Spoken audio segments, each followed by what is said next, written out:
What is up, everybody? Welcome to the Monday, July 28th Raw post show. It's your girl, Denise, and I'm joined by Santi Zap. And we got to get into this go-home show for SummerSlam.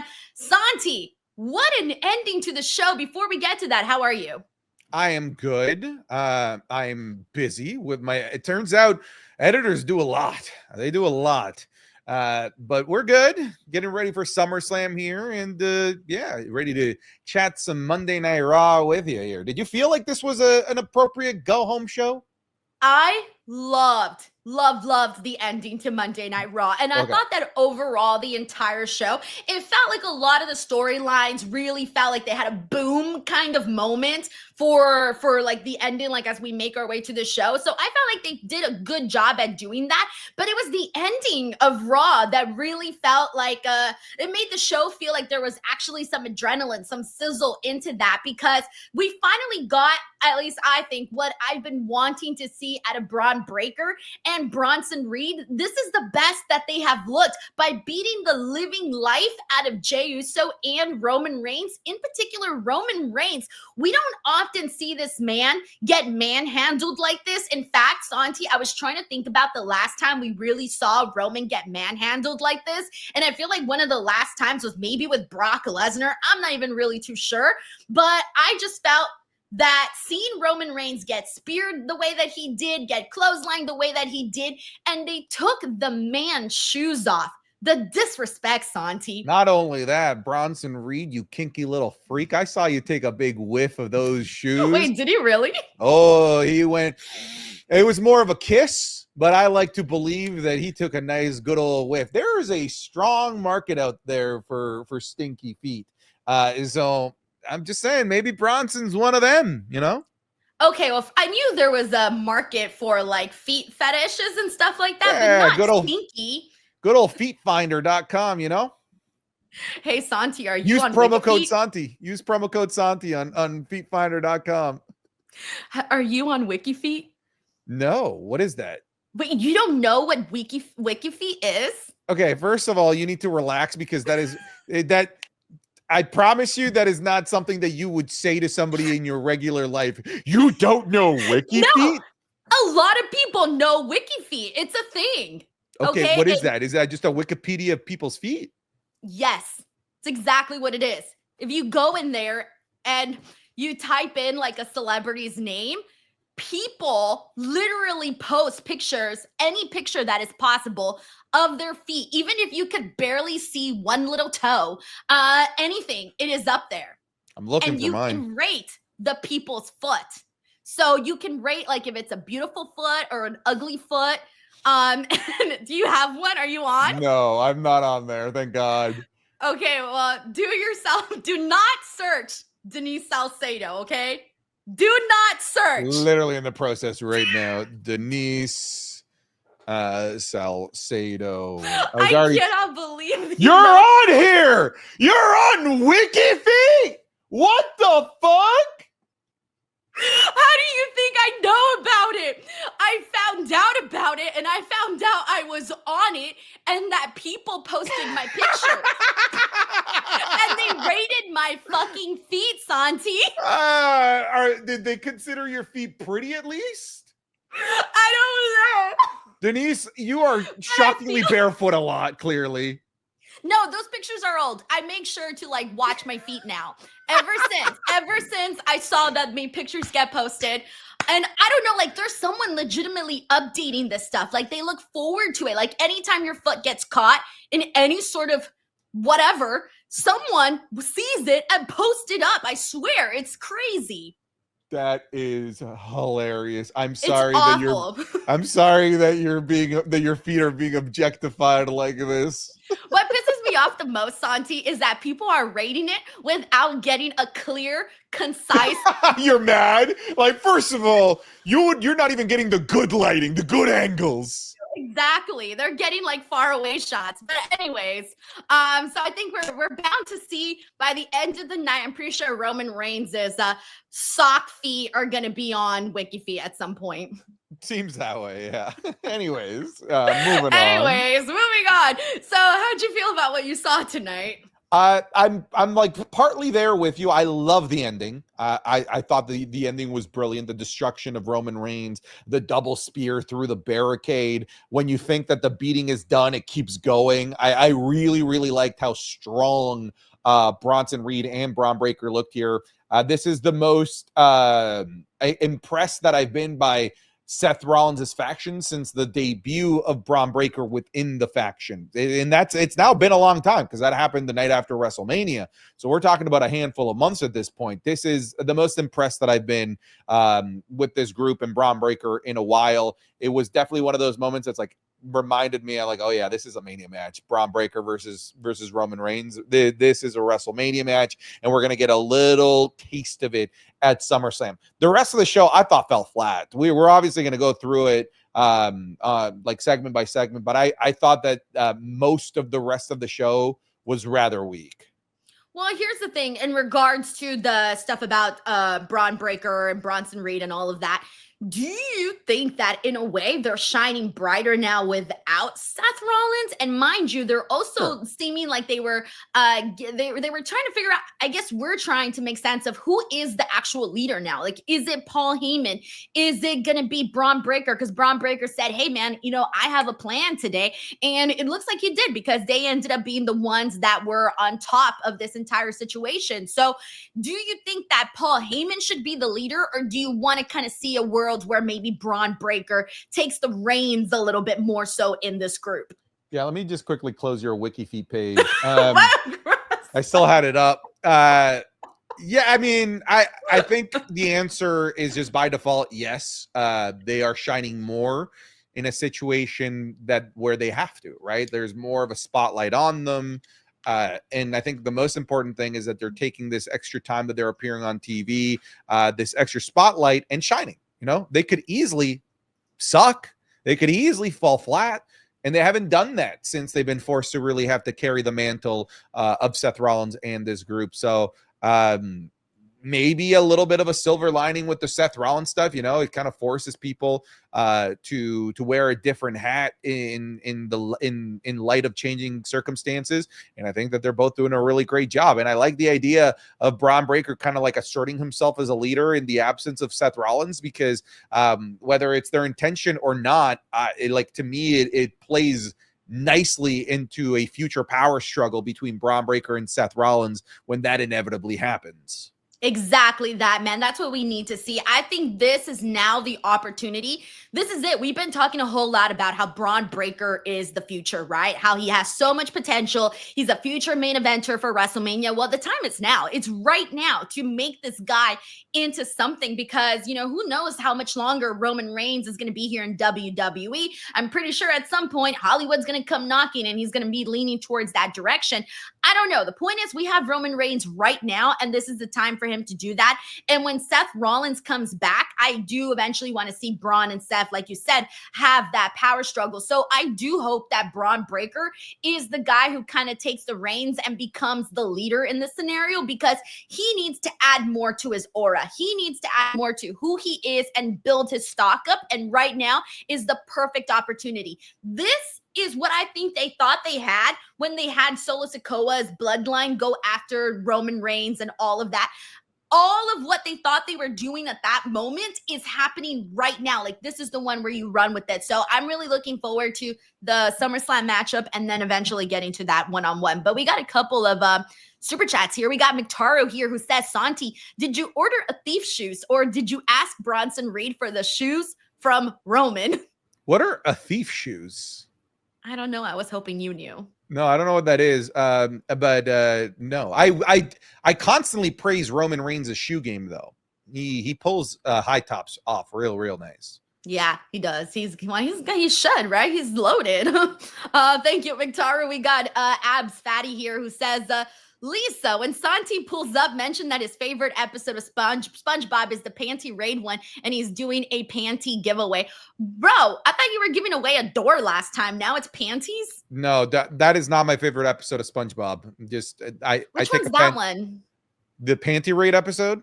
I don't remember that one. Which one's that one? It's an episode where Mr. Krabs, SpongeBob, and Patrick do a panty raid and steal the panties off of a girl's sleepover. And one of the girls in the sleepover is Mr. Krabs' own daughter. It's weird. It's a weird episode. It's a weird episode. Oh, Pearl, yeah. Pearl, okay, yeah. I haven't seen that one in a while. Wait, are you a SpongeBob girl? I love SpongeBob. What is your favorite SpongeBob episode? Oh shit. Okay, so I don't remember the name. That's fine. No. Quote it. Give me one moment from it and I'll know. Okay. Let me see. Which one's my favorite one? Oh, I like the one when they were trapped inside of Sandy's house. Oh, yeah. By the way, it was his mom, not Pearl. It was his mom. Oh, Krabs' okay. Mom. Well, whichever one that they're inside her house and they can't get out.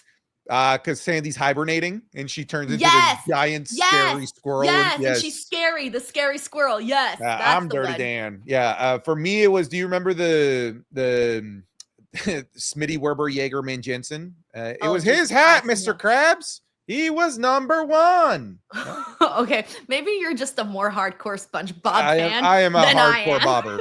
I'm more of a casual then. Yeah. Yeah. Thank you, Abs Batty.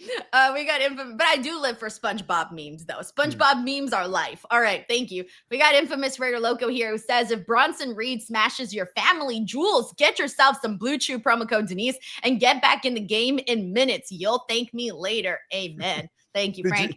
Did you order some Blue Chew? Check out wikifeet.com/Denise. You did not just plug my Wiki Feet page. No, I plugged Blue Chew. You plugged my Wiki Feet page. It's horrible. Do you have any idea?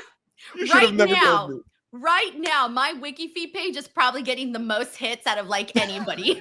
I'm like out here beating God knows who. Incredible. Thank you, infamous Rare Loco. We got Bob Ross Jr. who says, see, me personally, I wouldn't let another grown man steal my shoes. Of course not. It's insulting. He left Roman Reigns out there with his socks out. Do you know how vulnerable and embarrassing it is to be out there with your socks exposed? Thankfully, you didn't have a hole in them or anything like that. Thanks, Bob. We got Rafael Garcia who says, I'm trying to be reasonable, but now I don't know anymore because what do you mean Pete Dunne was Mascara Aguilar? I'm assuming that's his name now. Okay, what is going on with Pete Dunne as of late? I have no idea. Sorry, do people think that that was Pete Dunne? Is that what the prevailing theory is? I'm assuming. I'm a little bit out of the loop right now, but thank you, Rafael Garcia. I don't know. It seems like a conspiracy theory to me. All right. MSQ says, I asked both you and Santi the question of what degree to pursue, and your answers are similar but different at the same time. LOL. Thoughts on what you both think of the degree question between communications and business? Well, Santi, you're a business major, right? No, legal studies and poli-sci. Okay. See, I was broadcast journalism. So I was telling MSQ that it really depends on what he's planning on actually doing in terms of if he should go into business or into communications. Yeah, what I told him is, at least at my university, the comms degree is if you want to party. That's where all the good parties are. Yeah, the comms people. Okay, well, I can't really say that that's not necessarily true because we did work hard, but the best part about being a communications major is you only take one math class and then you're done, baby. College algebra, you're done after that. You don't got to worry about nothing. Yeah, you just got to know a couple shapes. You just got to know a pentagon and an octagon. Thanks, MSQ. We got Casey Poole here who says that Carrion was the best part of Raw, just like Sancho Mania is the best part of wrestling. Is cool. It's going to be a Bloodline Rules, Mama Rhodes, Bing Bong Wapa. That's Wepa. Okay, well, I'm saying it Wapa because that's how Chandler Bing says it. Wapa. Casey Poole, thank you. All right, so since the topic of Karrion Kross was brought up, they did have a sit down with him and Sami Zayn here tonight, and Karrion Kross was like weirdly caressing this steel pipe. It got very, very intense. I don't know what was crazier, him and that steel pipe or Bronson sniffing Roman Reigns' shoes. Who knows? Yeah. What'd you think of this? I really like this, and hear me out here for a second. This feels like a throwback to a time that wasn't that long ago. Promos nowadays, I don't know if you've noticed, it's not people talking to each other. It's talking to the camera, and then the other dude gets a chance, and then they talk to the camera. This was a conversation. I miss this. We didn't even get it with Punk and Gunther. Gunther just talked at Punk last week, and then this week, Punk talked at Gunther. There's no conversations anymore in today's landscape of promos. So I was like, oh, what if this was refreshing? Just hear them actually go back and forth and having a conversation, telling a story with one another, because it's been so much of what's called asynchronous storytelling, where you just hear one character and then you have to wait to hear the other somewhere else down the line. I like conversational promos, and it's not something that we get very often anymore. So I really like this. Yeah, no, I'm with you. I'm glad that you brought that up, because I mean, they actually made eye contact. That was nice too. I think my favorite part of this whole entire promo, though, was I think a lot of people have been wondering if Sami Zayn was going to turn heel. A lot of people had been wondering if he was going to follow in Karrion Kross's footsteps or whatever, right? I think my favorite part was Sami Zayn basically just straight out, as simple as this, saying Karrion Kross is wrong. Karrion Kross is wrong. You're wrong about what you said about me. And it was something so simple, but I thought it went a long way to that. If you are anticipating Sami Zayn to turn heel, I feel like maybe you shouldn't anticipate it as much anymore, because to me, the way that Sami Zayn responded, those theories to me now are out the door. I don't feel that way. I don't feel like Sami's turning. And so that's what this sit down essentially accomplished for me, at least. Yeah, I'm pretty sure eventually down the line, WWE is going to tell the story of Sami Zayn going after the World Heavyweight Championship. So that's part of the reason why I don't see him losing here. And the whole thing with Karrion Kross not even being re-signed yet also kind of has that up in the air. So, like, do you want to give a win to a guy that's not re-signed yet, whose contract is up later in August? I don't know. The only reason I'm not as, worried about that is because I've been noticing that now, ever since TKO took over, that's sort of been their MO, where they really wait sort of last minute to talk to people about their contracts. And the fact that he's still like on TV, on a program right now, I take it as a good sign for Karrion Kross. But of course, mind you, he spent way more time really not doing anything on TV than he is now. And come on, they had R-Truth also. They ditched him when he had just had a match against John Cena and then told him sayonara goodbye. But at least now that is something that they are doing, where people are waiting pretty much last minute to hear back anything. On the bright side, I think it would be far worse if we weren't seeing him on TV and we also knew his contract was being up. So in case you're a Karrion Kross fan, maybe that'll soothe you a little bit. Perhaps. We got Sin City Saint here says, I still believe Seth's injury is a work, and this is the plan B he alluded to a month ago or so. I'm still just going with it as a legitimate injury, Sin. I will wait and see what happens. Santi, are you on the same boat? I'm on the same boat. Yeah. Like if we end up being wrong, great. Wonderful. Nothing but good news. Steven Marchulli here says, are they holding off Bron versus Roman for WrestleMania? Oh, they should, right? And you got to build to it too. Like it shouldn't just happen like right now, even though that's the most interesting matchup. I'm glad that they're taking their time with it.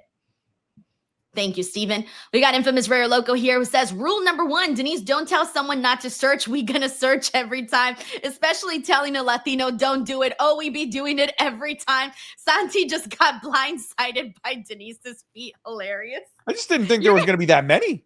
There's just so much. You're going to have to clear your search history too, or else God knows what recommendations you're going to get. Nah, we're good. We fly. We continue to fly dangerously, baby. Clear the search history, clear the cookies. Thank you, Infamous Rigger Loco. We got Howie Potter here who says, Bunny and Reigns, this is a wrestling podcast, ma'am. Thank you, Howie. We got Steven Marchulli here who says, could Seth cash in on Cody? Down the line, what if we went in a direction like that, Santi? Do you even think that's something likely to happen? Because here's the thing, if CM Punk does win the title, and even if Seth doesn't come back right away, he could still cash in on CM Punk at some point.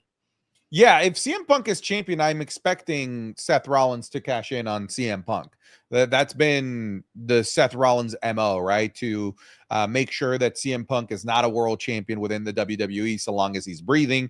But if Punk doesn't win at SummerSlam, I'm inclined to believe that eventually down the line he would cash in on either a retiring John Cena or on a Cody Rhodes. Yeah. Oh my gosh. Because that's the thing. Like, once John Cena is done, what's next for Cody Rhodes, right? And you're going to want to keep that fresh and something new there. So that is something to think about. Hey, we're only down to like, what, 13 more appearances for Cena, somewhere around there? Yeah. We're getting dangerously low. We're closing in on single digits. Well, by the end of Clash in Paris, we'll be in single digits. Oh, man. Thank you, Steven. We got No Contest Wrestling Podcast here who says, Denise, you're at a bar with 50 other females who don't want you there. Who are 4 other wrestlers you would pick to help you get to the car safely? For Santi's Q&A, he said Brock Lesnar, Jacob Fatu, Drew, and Sheamus. Oh, that's I was also good. fighting 50 women. Oh, you were also fighting No. 50 women? No, mine it was men. Wait, so then do I have to pick women, like 4 female women? I don't think he men? specified that. I think I would copy my answer and just beat the shit out of 50 women like that. Okay, I'm going to pick 4 women just to make it a little bit different. Because if not, I'd copy and paste your same answer. Okay, 4 other women that I would pick to go in there. With me, I would definitely pick Rhea Ripley. I feel like she would just be so cool and maybe even distract some people. I would pick Iyo Sky because she's like crazy and she would like maybe throw some trash bins at them and maybe fly from across the bar and she'd take them out. She'd be flying all over the bar. It'd be great. And then I would get Nia Jax. That should have been your Jax first be answer. bugging them up. She'd be bugging them up, yeah.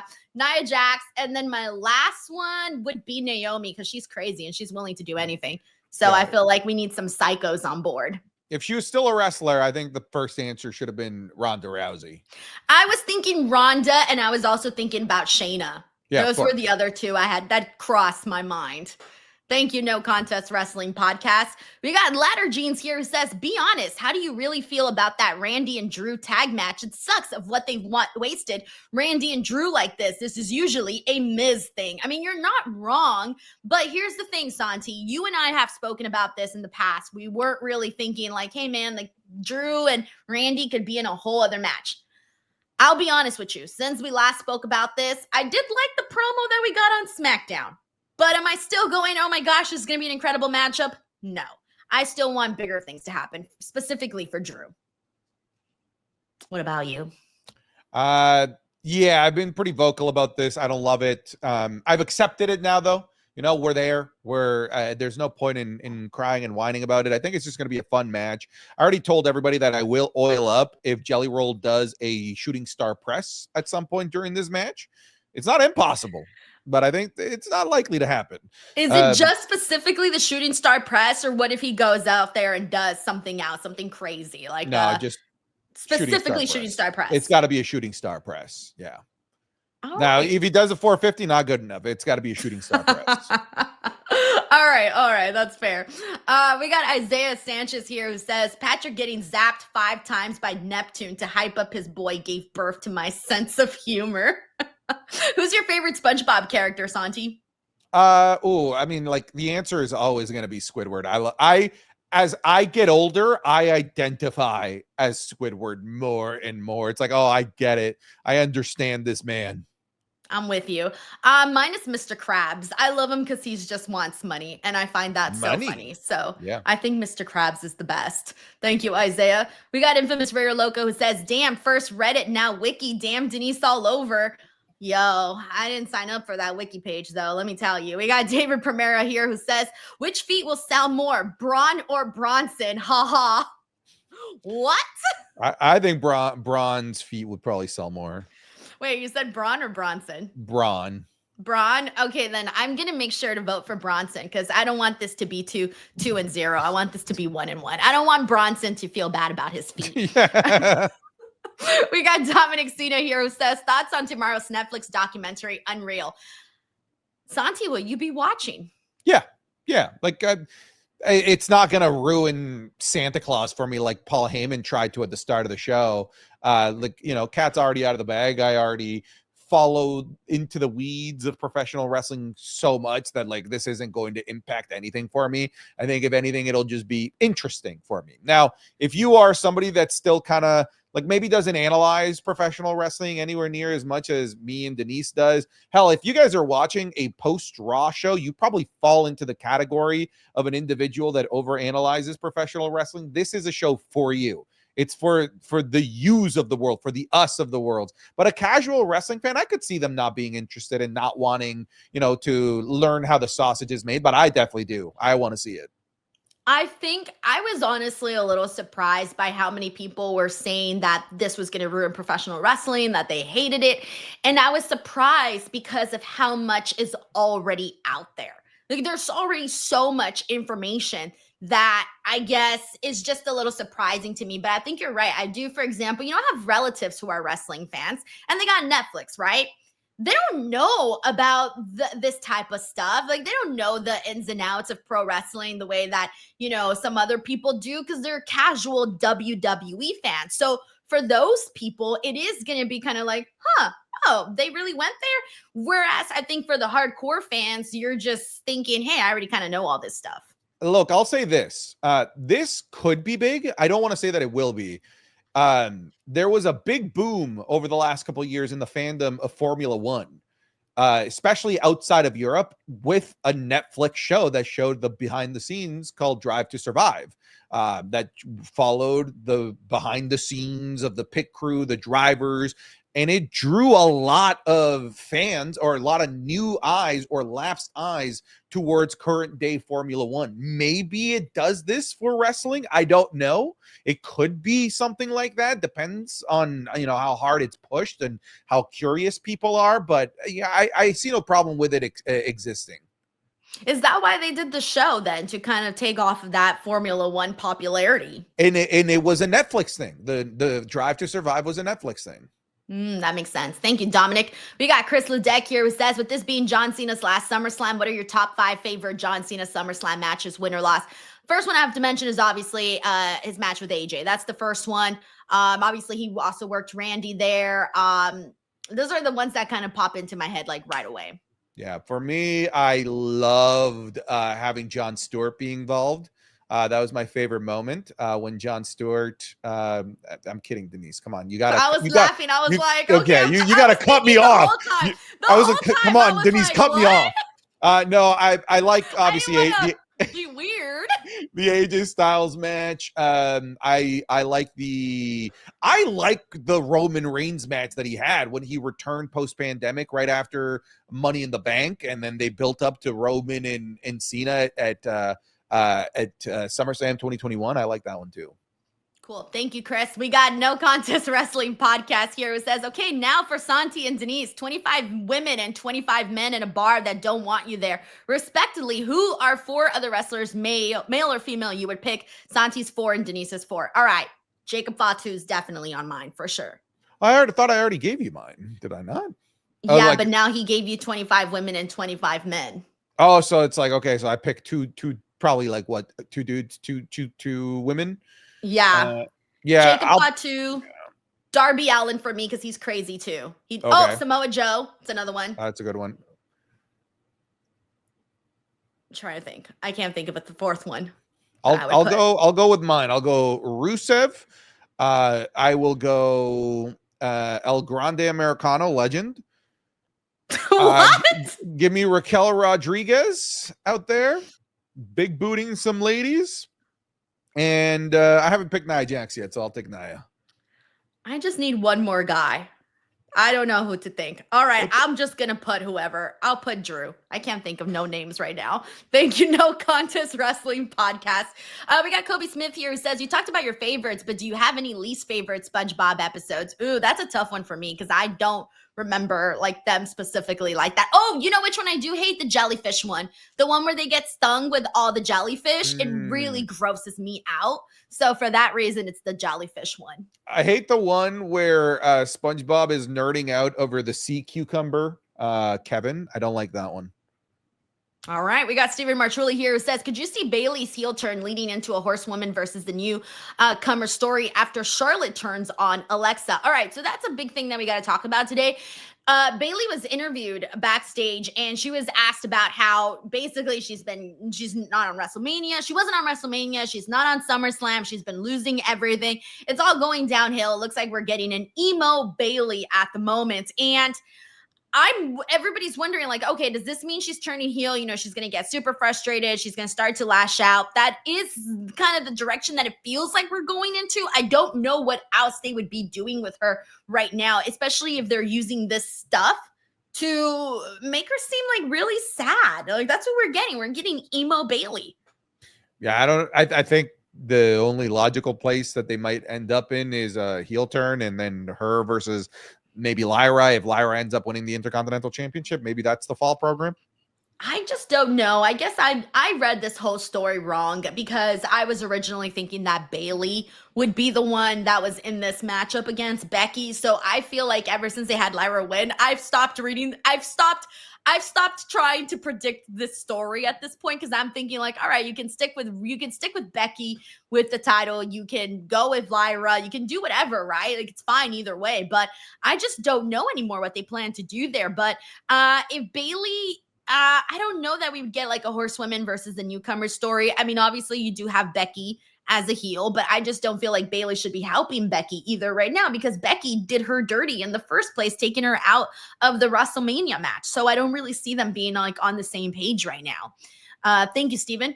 All right, and we got Bob Ross Jr. here who says, I like how WWE is using Nikki Bella to put Stephanie Vaquer even more over and Roman to put Bron Breakker even more over. So that's the match that I want to talk about next, Santi, because when they announced it, I thought, oh my gosh, everyone's going to be so excited. I'm excited. And it's the 8-woman tag that we saw.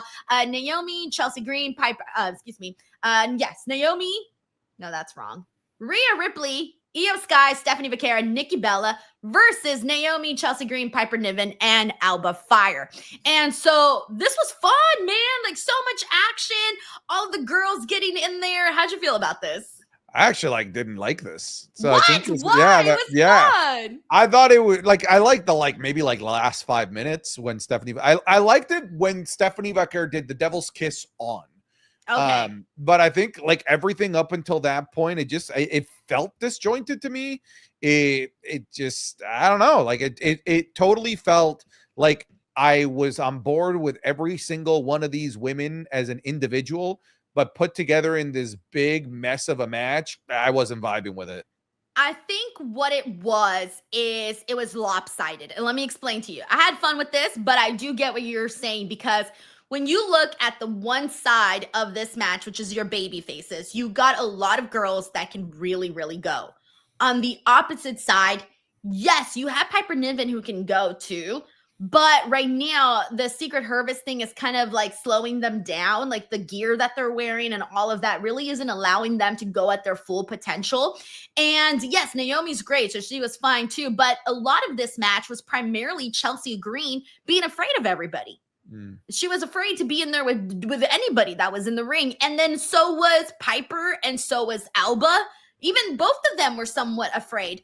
And so I think that may have been the reason why. So all of these girls can go, but they didn't feel like they had that dance partner to really do that with. And I think the reason why it started to pick up afterwards was because afterwards, they just kind of got into a carousel of moves and sequences. That's when it got good. But I felt like the lead up until that moment, I was pretty disengaged from the match. I feel you. I was having a good time with it, but I do get your assessment on that. All right. Thank you, Bob Ross Jr. Earlier, we said that Paul Heyman was out here trying to ruin the children's fantasies and whatnot. We need to talk about this confrontation between Jey Uso and Paul Heyman at the top of the show. What was this, Santi? Paul Heyman's going out there. Right. Why was he talking about Santa Claus and Roman Reigns hypothetically saying things he hasn't even said? Yeah. Explain it to me, because I don't even know. I said at the end of this segment, I'm like, I can't believe I'm about to say this. Jey Uso's promo was better than Paul Heyman's. I don't know what the fuck Paul Heyman was talking about. I don't know what his point was. I don't even understand really in the grand scheme of things, what was the point of that segment? What did that do? What did that set up? That didn't do anything to get me more excited about the main event. Everyone in my chat hated this segment. It went on way too long as well. Paul Heyman's section alone clocked in at around like 8 minutes of talking. Yes, like because I record all this stuff, so I had it at about 8 minutes.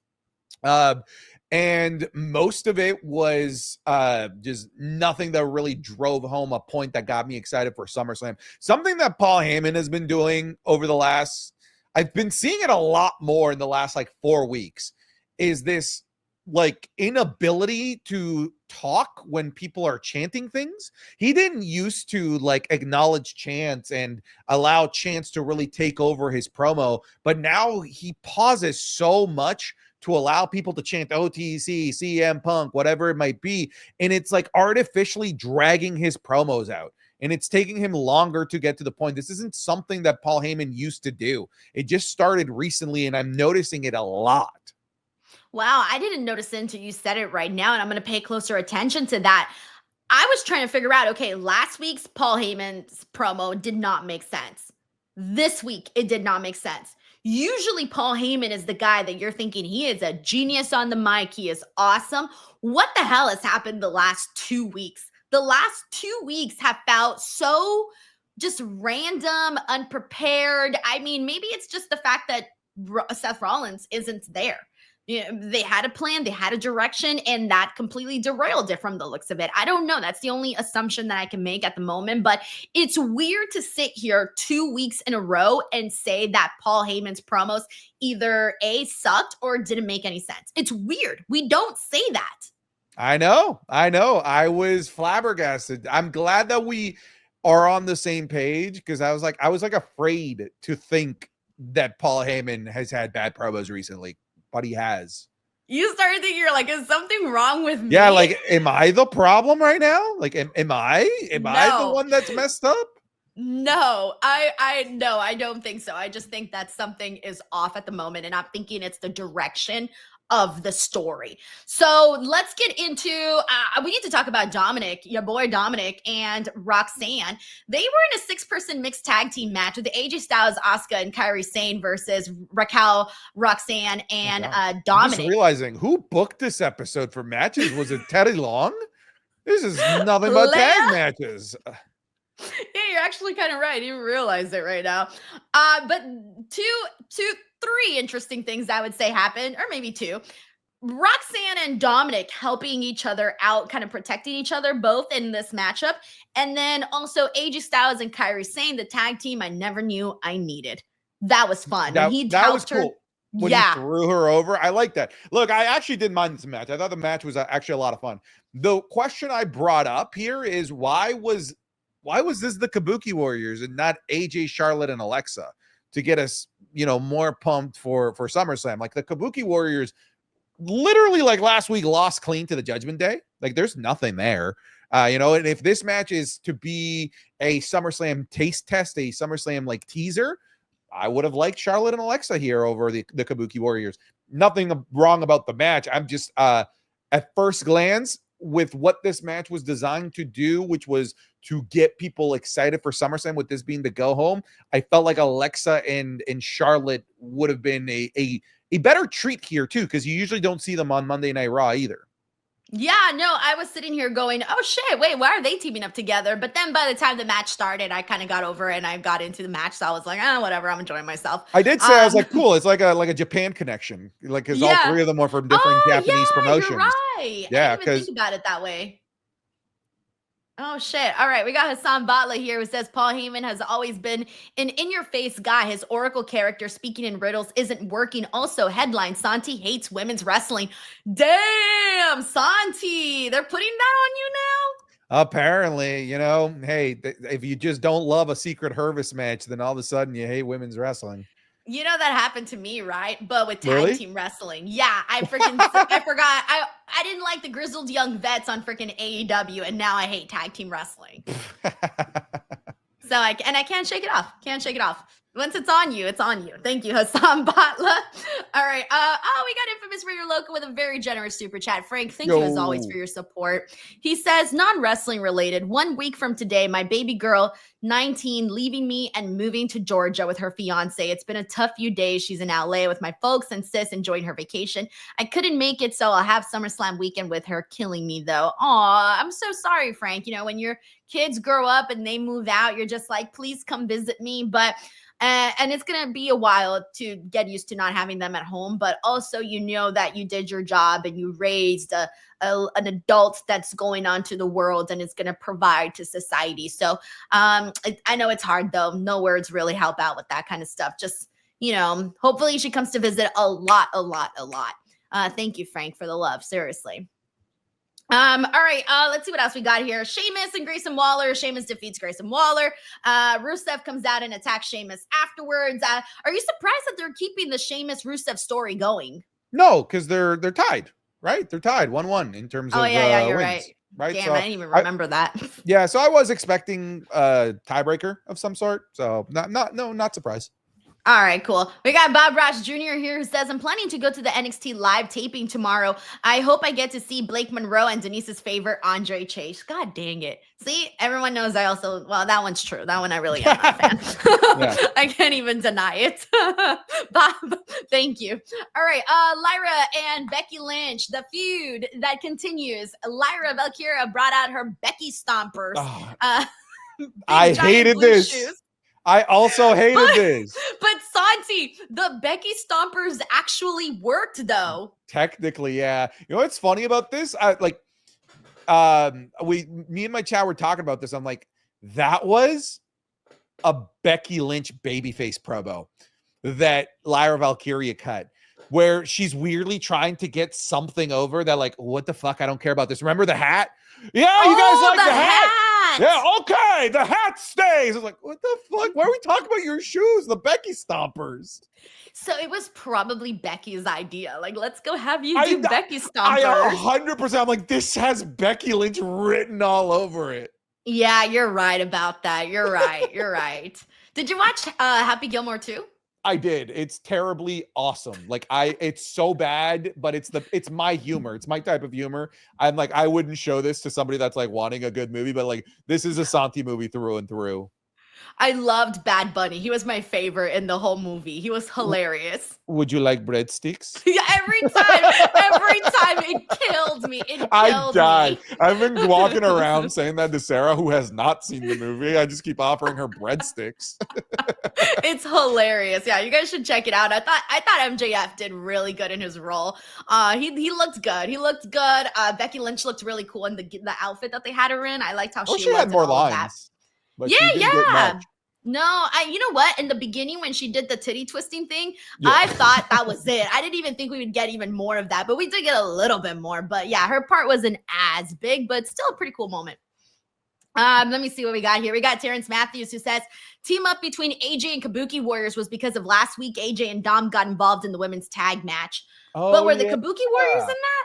Yeah, it was the Kabuki Warriors versus Judgment Day, and then Dominic got hit, and then the doctor came out, and it was Dr. AJ, and then they ran through the match. It was all during the tag match. So yeah, I guess that makes sense. Thank you, Terrence. We got Kobe Smith here who says, might be a hot take, but LA Knight in the tag match would have been better, at least promo-wise. Roman barely talked, and Jay just isn't there on the mic.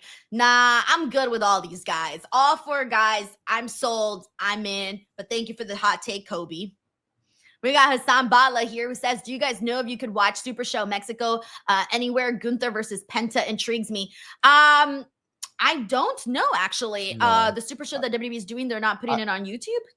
I don't think so. They if at least they haven't yet. Like I've been looking. There's no WWE produced footage of it yet. Okay. Thank you, Hassan. Sorry about that. Alrighty. And I believe, am I missing anything? No, I think we got title match. Yes. I'm sorry. Finn Balor and JD McDonough versus Joaquin Wilde and Cruz Del Toro.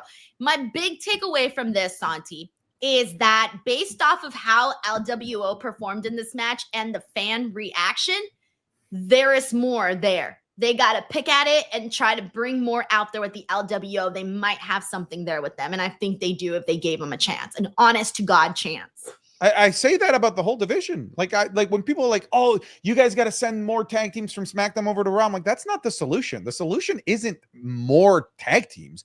The talent is there. You just got to do something with it. Like, you think that over on SmackDown that like Los Garzas would get over on Raw? No, because they weren't treating these tag teams like useful members of the Raw team. Meanwhile, on SmackDown, Los Garzas were able to get over because they got time, they got storylines. Like, that's how you fix the division, and they're doing a good job. Like, back-to-back weeks, I would say, of the division, like doing some good stuff, because the number one contender match last week was solid with American Made and LWO. Like, the teams are there. You just got to put it together and do something with it. And they're finally doing something. And I appreciate that. Yeah, I'm with you on that. I feel like, yeah, I think that if they really did actually, you got to get rid of the idea that these guys are jobbers. That's just the clean fact. Like, they make it seem like the LWO are just jobbers. And I think if they erased that and made them seem like they were more than that, people would legitimately buy. Because even me, when I was watching this match, I love the LWO. I know they're good. I've seen them on NXT kick ass. I've seen them kick ass in all their matches. But I know that WWE isn't going to do anything more with them. I know that they were going to lose this match. I already went into that knowing all of that. And so they have to make it that you don't think that way. You got to get that out of our heads. But because that's what they've presented them as, I can't get it out of my head until they actually show us that, hey, you know what, maybe something more can happen here. And I think that the crowd today, again, with the way they reacted, by the way, shout out to Detroit. They were a kick-ass crowd today. I feel with the way that they reacted to their moves, it should maybe speak a little bit of volumes to the people in the back that, hey, man, there's something here with the LWO if they wanted to actually do something more with them. We got Infamous Raider Loco. He says, just wanted to say thank you for the watch along and the post show. It helps a lot. Reasons why I love wrestling so much. Appreciate you both for it. Have a great night to you. And what a kickoff to a wrestling week. Tempest. Yeah, Tempest will also be joining me for the SummerSlam watch alongs. So it's good. Sorry, not the watch alongs, the reviews. So it's going to be a really, really good time. So I hope to see you guys for all of that. Did we talk about Gunther and CM Punk, or did we just mention it? I think we just mentioned it, huh? Maybe we just mentioned it. Yeah, they did the same thing, just reversed. CM Punk finally got his response. Yeah, great. Like, this feud sucks. Like, this is a promo that should be happening 3 weeks out from SummerSlam. You know? Yeah, they waited too long. My feedback about last week, when I was like, yeah, that was great if we were 5 weeks out from SummerSlam. This was also great if we were 3-4 weeks out from SummerSlam. Again, we go back to what we were talking about, Karrion Kross, and like, I love that was a conversation. They both got to say their piece to one another, go back and forth. This, like, we only get one person's view every week. I hate this style of storytelling that they've decided to lean on over the last little while. I hate it. I'm with you. The promo was good, though. What Punk said was that's the thing. It was really good. But, like, what? Fucking talk to each other. That's the, like, come on.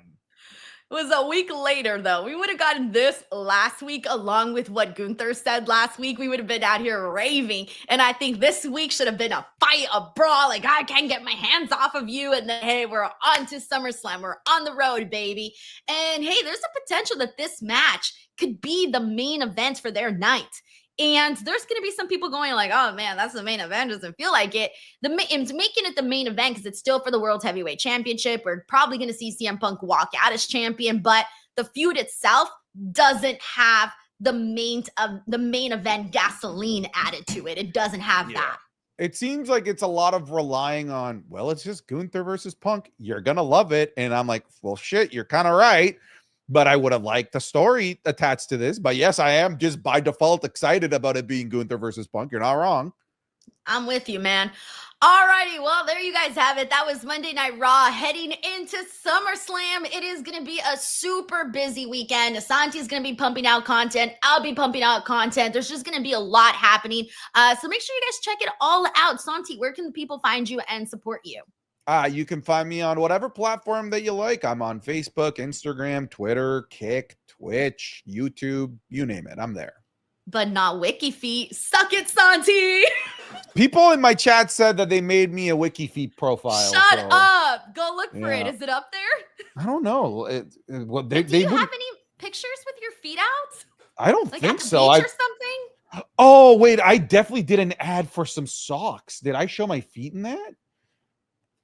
Okay, because that'll go up, Santi. If you don't got anything, they will find the sock one, and you will have your feet sock up, your sock foot up there. They made my profile. Yeah, they made my profile, but they haven't put any feet content on there. Well, Santi, you got to start giving the people what they want. Go put some like casual pictures of you at the beach playing volleyball or something. No. There you go, guys. There's your feet. Oh no. All right. Well, on that note, we got some Wiki Feet material to fill Santi's page. Screenshot, post. Yeah. I want it full. I want it full. All right, we got Infamous Rigger Loco here who says, have Blue Chew if you trying to pump some content. Amen. Pump some content, Blue Chew, promo code Denise. All right, you guys, that is it for us here today. As for me, you guys can follow here on YouTube. You're already here. Click that subscribe button. Instagram, Twitter. Oh, I'm doing a really big giveaway right now on Instagram. I'm giving away the John Cena Ultimate Mattel figure, 2 of those right now. So if you want to enter, that's on Instagram. And then, of course, Facebook @ Denise Salcedo and everywhere else. All righty, everyone. Bye.